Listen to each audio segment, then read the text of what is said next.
Bonjour.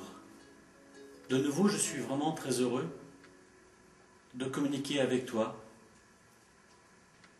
Et je propose pour aujourd'hui de parler de deux choses importantes. Reconnaître tes qualités et vivre dans l'harmonie. Concernant tes qualités, je t'invite à les reconnaître, depuis les qualités les plus importantes jusqu'aux qualités les plus petites. Je t'invite à les écrire, et à les écrire en conscience, car les écrire en conscience permet de les amplifier, permet de développer de nouvelles qualités. Et en même temps, le fait de les reconnaître, tu vas être reconnu dans ces qualités. D'ailleurs, tu peux faire la même chose aussi pour les autres. Plus tu vas reconnaître les qualités dans ton conjoint, dans tes enfants, dans les personnes que tu rencontres, et plus elles vont le manifester.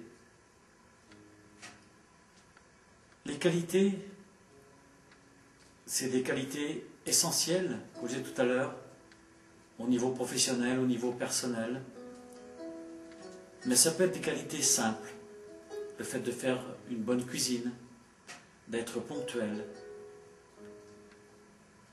Donc, d'où l'importance vraiment de les écrire sur du beau papier et vraiment en conscience. Tu en as beaucoup plus que tu ne l'imagines. Au départ, quand j'en parle, les personnes disent j'ai peu de qualité. En réalité, si, tu en as beaucoup plus que tu ne l'imagines. Ose te dire, oui, dans tel domaine, oui, c'est une qualité. Je suis efficace. Dans ce domaine-là, vraiment, j'arrive à faire de belles choses. Alors, je t'invite vraiment à les reconnaître. Et c'est vraiment un exercice que je te propose pendant ce mois d'octobre.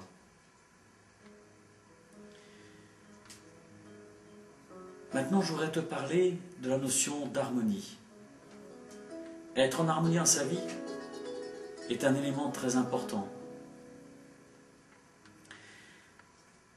Pourquoi l'harmonie? Parce que là aussi, ce que je peux dire aujourd'hui, c'est que 100% des difficultés que l'on rencontre au niveau personnel, relationnel, affectif, professionnel, sur le plan financier, sur le plan santé ou dans d'autres domaines encore, c'est le résultat d'une disharmonie entre ce que mon âme est venue vivre et ce que mon mental, ou ce petit moi comme tu veux, me fait vivre, nous fait vivre.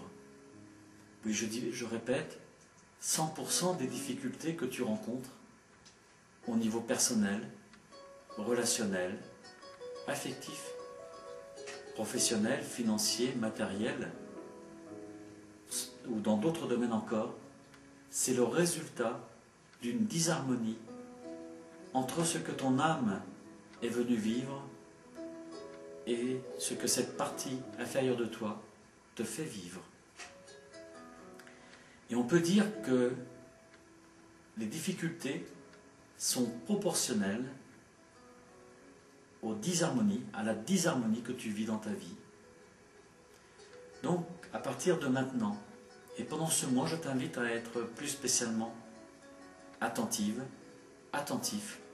à tout ce qui se passe dans ta vie. Par exemple, au niveau professionnel, est-ce que tu es à ta juste place? Et si ça n'est pas le cas, eh bien tu es en disharmonie. Et le fait d'être en disharmonie va générer des difficultés, alors qui peuvent être d'ordre personnel, affectif, financier ou dans d'autres domaines. Effectivement, je peux être en disharmonie dans un secteur de ma vie et les conséquences vont apparaître dans un autre secteur. Personnellement, quand j'étais agriculteur, bien que je parlais de mon métier en termes de vocation, et pourtant je n'étais pas à ma place. Et parce que je n'étais pas à ma place, ça générait des difficultés financières. Mais pour d'autres, ça aurait pu être sur le plan santé, d'autres sur le plan affectif. Alors il est important d'observer où tu en es.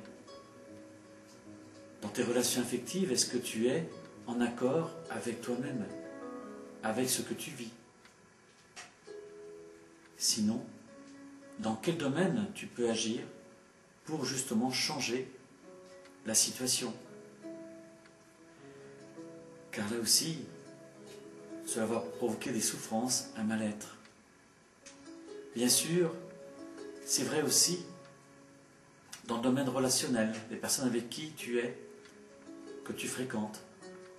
Est-ce que tu prends soin de rencontrer des personnes positives ou est-ce que tu côtoies régulièrement donc des personnes négatives qui t'entraînent dans la disharmonie, dans la critique? Est-ce que tu te sens à l'aise dans ta maison, dans ton appartement? Et là aussi, je dis souvent donc que si on est dans un endroit qui ne nous correspond pas, c'est quelque part un manque d'amour vis-à-vis de soi. Parce que justement, ça va générer aussi la disharmonie et avoir des conséquences à un niveau ou un autre de ta vie. Les aliments que tu manges, est-ce que là aussi tu prends soin de les choisir pour qu'ils soient en harmonie avec toi?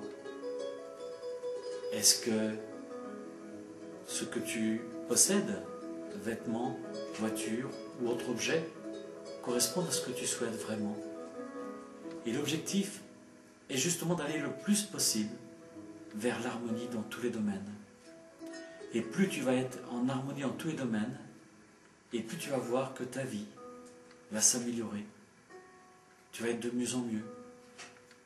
Et de ce fait, tu vas être encore plus attentif à ce bien-être. Tu vas veiller de plus en plus que chaque détail te corresponde vraiment. C'est un exercice que je te propose et tu vas voir, tu vas être émerveillé. Tu vas voir les changements dans ta vie. Écoute ton cœur qui connaît le chemin de l'harmonie, et ose agir en fonction de ton ressenti. Je te dis à bientôt, au revoir.